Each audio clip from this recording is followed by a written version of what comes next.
क्या बोलेंगे? कुछ नहीं बोलेंगे। कृष्ण जो है अर्जुन को मोह से निकालने के लिए 2 श्लोक बोलते, मानो ये 2 थप्पड़ है। थप्पड़ कह दो या इसको शॉक थेरेपी कहा। जैसे कोई बहुत ज्यादा पागल आता है, ना तो वो इंजेक्शन लगाने दे, ना वो गोली लेने दे, ना वो बात करने की पोजीशन में, ना स्ट्रेचर पे, तो डॉक्टर क्या करते हैं? आपको पता है यार, इसका मतलब आप गए हो। देखो मैंने कहा था ना ये सीनियर आदमी है, इनको पता है अच्छे से क्या करते हैं। तो डॉक्टर क्या करते हैं? वो इलेक्ट्रिक शॉक लगाते हैं, जिससे कि क्या है कि वो थोड़ा सा इस पोजीशन में आ जाए कि कम से कम कुछ सुन तो सके, कुछ बात तो हो सके। तो बस अब कृष्ण यही काम कर रहे हैं। अर्जुन ने जो बोला है ना, वो ऐसा बोला है, लग तो रहा है बहुत सही है, अरे स्त्रियां नष्ट हो जाएंगी, कृष्ण वर्ण शंकर हो जाएंगे, सब कुछ खत्म हो जाएगा, मुझे कुछ नहीं चाहिए, मैं बहुत बड़ा त्यागी सन्यासी हूं, मैं युद्ध नहीं चाहता हूं। देखो कितना बड़ा बैरागी त्यागी है। अर्जुन की बातें हमको बहुत अच्छी लगती है। और आप पूरा अध्याय पहला घर जाके पढ़ना, आज मेरा निवेदन है। और अर्जुन की बात आपको जचती हो पहले अध्याय की, आपको लगे यार अर्जुन बात तो सही कर रहा है, ये कृष्ण जो है तो गड़बड़ है यार, कितना बढ़िया इंसान है अर्जुन, बताओ, हिंसा चाहता नहीं बेचारा, कितना प्रेमी आदमी है। यदि आपको अर्जुन की बात अच्छी लगे, इसका मतलब हम मोहित अवस्था में हमको 2 इलेक्ट्रिक शॉक की जरूरत है। अर्जुन की बात यदि सही लगे तो, और अर्जुन की बात सही नहीं लगे, इसका मतलब हमारी पोजीशन ठीक है। तो भगवान 2 शॉक लगा रहे हैं। आइए पढ़ते हैं जल्दी से दूसरे अध्याय का 2रा श्लोक और 3रा श्लोक, है ना। कुतस्त्वा कशमलमिदं विस्मे समुपस्थितम् अनार्यजुष्टमस्वर्ग मकीर्ति करमर्जुन क्लैब्यं मा स्मगम पार्थ नैतत्त्वय्युपपद्यते क्षुद्रं हृदय दौर्बल्यं त्यक्तोत्तिष्ठ परन्तप। 2 बातें कही भगवान ने अर्जुन को। पहली बात तो ये कही कि अर्जुन तुझमें ये कायरता कहां से, तू तो इतना बड़ा वीर है भाई, और कायरता तेरे में आ भी जाए युद्ध के अवसर पे, बताओ। जैसे हम लोग गीता की बातें और डायलॉग खूब दे देते हैं, सामने वाले को समझा देते हैं कि तू समझ, हमसे समझ ले पहले गीता में क्या है बेटा, हमने पूरी गीता पढ़ी है। लेकिन जीवन में जब घोर दुख आए और प्रतिकूल परिस्थिति आए, मान अपमान आए, और जब गीता ज्ञान की जरूरत हो, तब वो गीता ज्ञान हमारा बह जाता है। तो अर्जुन में कायरता आई है, तो वो भी कब आई है? युद्ध के अवसर पे। तो भगवान ने पहले तो ये डांटा, फिर अर्जुन को एक और उसके जो नस है ना, बिल्कुल जैसे होता है ना कोई ऐसा अंग हो हमारा कमजोर, वहीं मसल दे कोई आदमी हमको, तो अर्जुन की कमजोर नस को भगवान ने पूरा चैटुआ भर लिया, वहां पे बिलबिला उठा अर्जुन। क्या कह दिया अर्जुन को? क्लीव कह दिया, क्लेब्यम। क्लीव यानी नपुंसक कह दिया। अर्जुन को कोई नपुंसक कह दे, इससे बड़ी गाली अर्जुन के लिए कुछ हो नहीं सकती। तिलमिला गया अर्जुन। और यही नहीं कह दिया, अर्जुन को कायर और नपुंसक कह के भगवान ने वो बात कह दी जो अर्जुन बिल्कुल नहीं चाहता। अर्जुन, भगवान ने कह दिया अर्जुन खड़ा हो और अब बताओ, आप जो है अफसर के सामने जाओ और 20 कारण बताओ कि साहब मेरा अगले 3 दिन जो है छुट्टी पे जाना क्यों जरूरी है, और आज शाम को 5 बजे जाना भी क्यों जरूरी है। 20 कारण आपने बताए कि साहब हमारे ऐसे ऐसे फंक्शन है, और हमारे ऐसे यात्रा में जा रहे हैं, और रिजर्वेशन है, और हमारे ये 50 कारण सब बताए तुमने, जितना दम था लगा दिया। और अफसर आपकी एक सुने ना, और वो जो आप चाहते हो उससे प्रतिकूल काम करे कि तू तो 3 दिन ही कह रहा है, आज रात को 9 बजे तक बैठ के यही काम करना है। तो बोलो कैसी हालत होगी हमारी, झुंझलाहट होगी ना। वही झुंझलाहट अर्जुन को हो रही है। अर्जुन कह रहे हैं यार हमने पूरा 1 अध्याय बोल दिया और कैसी बढ़िया बढ़िया बातें बताई कृष्ण को, लेकिन कृष्ण सुनने को तैयार नहीं है। बोलो और ये और कह रहे हैं कि युद्ध कर, जबकि हमने समझा दिया कि युद्ध करने से हानि हानि है, हिंसा ही हिंसा। अर्जुन ने बेचारे ने कितने अच्छे समझाया, लेकिन कृष्ण ने फिर भी क्या कह दिया, उठ और युद्ध कर। तो अर्जुन पहले तो झल्लाए और उन्होंने कहा अरिसूदन मधुसूदन, दो शब्द बोले कृष्ण को, मानो कृष्ण को वो जवाब दे रहे हैं कि आपको समझ नहीं आ रहा है युद्ध किनसे हो रहा है। आपका नाम क्या है, अरिसूदन, यानी आपने किससे युद्ध किया, शत्रुओं से, तो मैंने भी तो किया है, आपको पता है। और मधुसूदन यानी आपने मधु नामक राक्षस को मारा, तो मैंने भी मारा है। लेकिन कभी ऐसा हुआ आपके साथ या मेरे साथ, ये सामने खड़े कौन है, भीष्म और द्रोण। भीष्म उनकी गोदी में मैं खेला हूं, मेरे पितामह हैं, और द्रोण जो मैं खड़ा हूं, सारी विद्या उनकी, इनसे युद्ध कर लूं मैं, आपको दिखाई नहीं दे रहा, आप क्या क्या रहे हो कृष्ण। अर्जुन ये बोल गया कृष्ण के सामने। लेकिन अब देखिए, ये गीता का टर्निंग पॉइंट है, यहां से गीता शुरू होती है, यहां से अर्जुन अर्जुन बनता है। और जो साधक इस श्लोक को पढ़ के अर्जुन बनेंगे, उनके लिए कृष्ण तैयार हैं। और जो इस श्लोक को नहीं पढ़ना चाहते, नहीं समझना चाहते, उनके लिए गीता काम नहीं करेगी भाई, क्योंकि भगवान उपदेश देंगे ही तब जबकि ये श्लोक हम धारण करें, वरना भगवान एक शब्द नहीं बोले, अब तक कुछ नहीं बोला भगवान ने। क्या है ऐसा इस श्लोक में, वो हम समझें। बड़ा प्यारा श्लोक है, 2.7 है ना, 7वां श्लोक है, बड़ा प्यारा श्लोक है। इसमें 4 बातें हैं, उनको जल्दी से हम समझेंगे। कार्पण्य दोषोपहता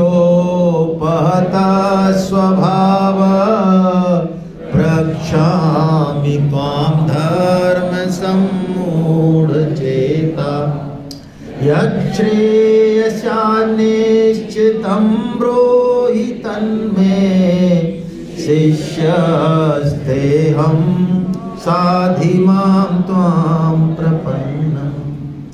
ऊपर की 2 लाइनों में एक पहली बात जो सबसे जरूरी है, अर्जुन झल्लाते हैं, प्रतिकार करते हैं, कृष्ण की बात को नटते हैं, लेकिन अर्जुन आखिर अर्जुन है। वो अपने विवेक का इस्तेमाल कर लेते हैं कि मैं कायर नहीं हूं, लेकिन फिर भी मुझे कृष्ण कायर कह रहे हैं। इसका मतलब कायरता मेरे अंदर जो मुझे दिखाई नहीं दे रही। देखो क्या बढ़िया बात है ये, एक्सेप्टेंस सबसे पहले साधक के दिमाग में आ जाए, हाँ मुझे गीता की जरूरत है, मेरे जीवन में, मेरे परिवार में, संस्कारों में, बच्चों में गीता की जरूरत है। ये एक्सेप्टेंस जब तक नहीं आएगा तब तक गीता हमारे लिए कैसे काम करेगी भाई। अर्जुन सबसे पहले कह रहे हैं, हाँ कृष्ण मैं कंफ्यूज हूं, धर्म सम्मूढ़ चेता, मैं मोहित हूं और मुझे आपकी जरूरत है। ये पहली बात। दूसरी बात, अर्जुन कहते हैं मेरी जो डिमांड है वो कोई राज्य मान बढ़ाई नहीं है। मेरी डिमांड क्या है, मेरा कैसे कल्याण हो जाए, या श्रेय। जीवन में 2 चीजें भाई, एक तो श्रेय है और दूसरा प्रेय है। प्रेय का मतलब अर्थ और काम। घर चाहिए, हाँ चाहिए, गाड़ी घोड़ा चाहिए, हाँ चाहिए, परोपकार करना है, मान बढ़ाई, हाँ, पति पत्नी, सब चीजें चाहिए। लेकिन ये क्या है भाई, ये प्रेय है। ये जरूरी तो है, लेकिन जीवन का अंतिम लक्ष्य, जो इसको जीवन का अंतिम लक्ष्य मान लेगा उसकी दुर्गति होगी। इनमें इनसे जुड़ाव खतरनाक नहीं है, लेकिन इनको अंतिम लक्ष्य मान लेना खतरनाक है। तो अंतिम लक्ष्य क्या है, अंतिम लक्ष्य श्रेय है। श्रेय मतलब इस मनुष्य जीवन के लक्ष्य को पहचानना और उस तरफ चलना। तो अर्जुन प्रेय से ऊपर उठ गए हैं, उनको प्रेय नहीं चाहिए, उनकी डिमांड किसकी है, श्रेय की डिमांड है। तीसरी चीज जो बहुत महत्वपूर्ण है हमारे कल्याण के लिए, अर्जुन भगवान श्री कृष्ण के शिष्य बन जाते हैं। अभी वो भगवान नहीं देख रहे हैं उनको, अभी तो क्या देख रहे हैं, अपने सखा देख रहे हैं, है ना। तो आप बताइए हम में से ऐसा कौन है जो किसी ऐसे व्यक्ति में जो रात दिन हमारे साथ रह रहा हो, हमको मिल रहा हो बड़े आराम से, है पैंट पजामा पहन रखे, एक निश्चित फॉर्मेट में नहीं है, मान लो उसको हम गुरु मान लें क्या? घर में कोई ऐसा व्यक्ति है, कोई महिला है, पुरुष है जो हमको अच्छी बात बता रहा है, हमसे ज्यादा जानता है, उसमें हमारा गुरु भाव जग जाएगा क्या? हम कहते तू क्या जानता है, तू हमसे सुन ले यार, तेरे को तो हम रात दिन देखते हैं। तो बाहर के तीर्थ जहां 500-1000 किलोमीटर चलना पड़े, कष्ट पाना पड़े, तो वहां पे श्रद्धा हमारी जगती है। अरे भैया कितना मजा, दर्शन क्या, अरे बहुत अच्छे दर्शन है भैया। आपको पता है गंगा जी के किनारे पर रहने वाले लोग गंगा स्नान नहीं करते, उस गंगा जल से पैर धोते हैं, वो कुल्ला करते हैं। और हमारा और आपका क्या हाल है? हम जब जाते हैं यहाँ से ऋषिकेश, और कैसा भाव उमड़ता है हमारा गंगा मैया को देखते ही, और आनंद करते हुए, तो बिल्कुल स्नान करते ही तो ऐसा आनंद आता है। और उसमें पैर नहीं डालते हैं, शौच का जल नहीं धोते हैं, बड़े हम नियम रखते हैं। क्यों रखते हैं? क्योंकि हमको इतनी मेहनत के बाद वो, तो अपने नजदीक किसी व्यक्ति में, समाज में किसी व्यक्ति में गुरुत्व देख लेना, ये बहुत ऊंची बात है भाई। अर्जुन वो हस्ती हैं जो अपने ड्राइवर में, अपने सारथी में गुरुत्व देख लेते हैं, और जिसमें ये क्वालिटी है ना शिष्यत्व होने की, शिष्य होने की। शास्त्र कहता है गुरु हमेशा मौजूद है, अभी भी मौजूद है। ऐसा कभी नहीं होगा कि गुरु मौजूद नहीं हो। हमको जो चाहिए वो मिलेगा, लेकिन असली बात है क्या हम शिष्य बनने को तैयार हैं? यदि तैयार हैं तो गुरु बिल्कुल तैयार है। रात को 12 बजे भी यदि तैयार है तो 12 बजे ही आ जाएगा वो, बिल्कुल चिंता मत करो। चौथी बात, अर्जुन अंतिम बात कहते हैं, चौथी बात कहते हैं, प्रभु अब मुझे क्या समझ में आया और क्या नहीं आया, और क्या मैंने बोला मुझे नहीं पता, अब मैं तो आपकी शरण में हूं। ये बहुत ऊंची बात है भाई।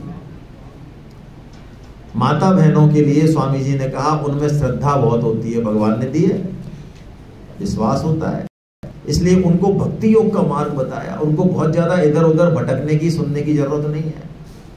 वो तो अपना जैसी भी हैं, पढ़ी लिखी, तो बिना आपको कहते हैं हे प्रभु हे नाथ, अब हम आपके हैं भाई, आप जानो उठे जानो, है नाथ में थारो जी थारो, नाथ में थारो जी थारो,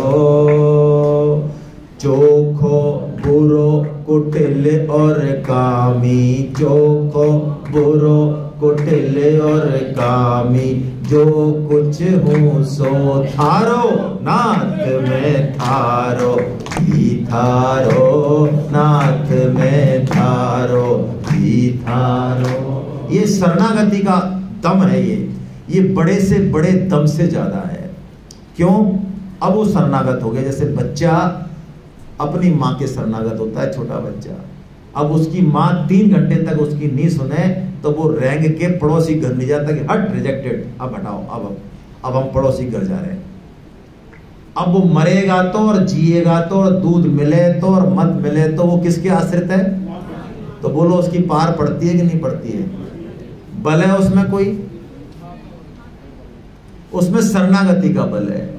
यदि रात को 2 बजे भी रोने लग जाए और माँ के चुप कराने पे भी चुप नहीं हो, तो दादाजी आ जाएंगे खकारते हुए, लाठी अरे क्या हो रहा है भाई, कैसे बच्चे को परेशान कर रहे हो तुम सब लोग मिलके? ये लो दादाजी आगे लाठी लेके। मतलब वो एक बच्चा सारे घर के पलंग के चारों तरफ खड़े, और उसके पास क्या बल है? शरणागति का बल है। और क्या बल है? वरना क्या दूध दे रहा है बताओ? लेटरिन बाथरूम कर रहा है, साफ करते फिरो, दूध पिलाते फिरो, अपंडी तो है कुल मिला के।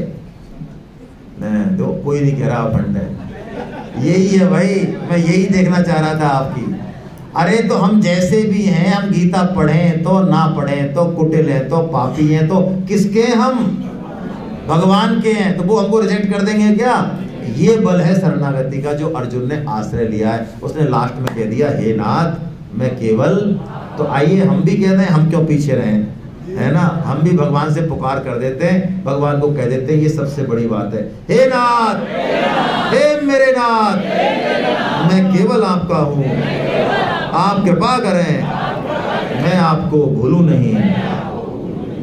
नारायण नारायण नारायण।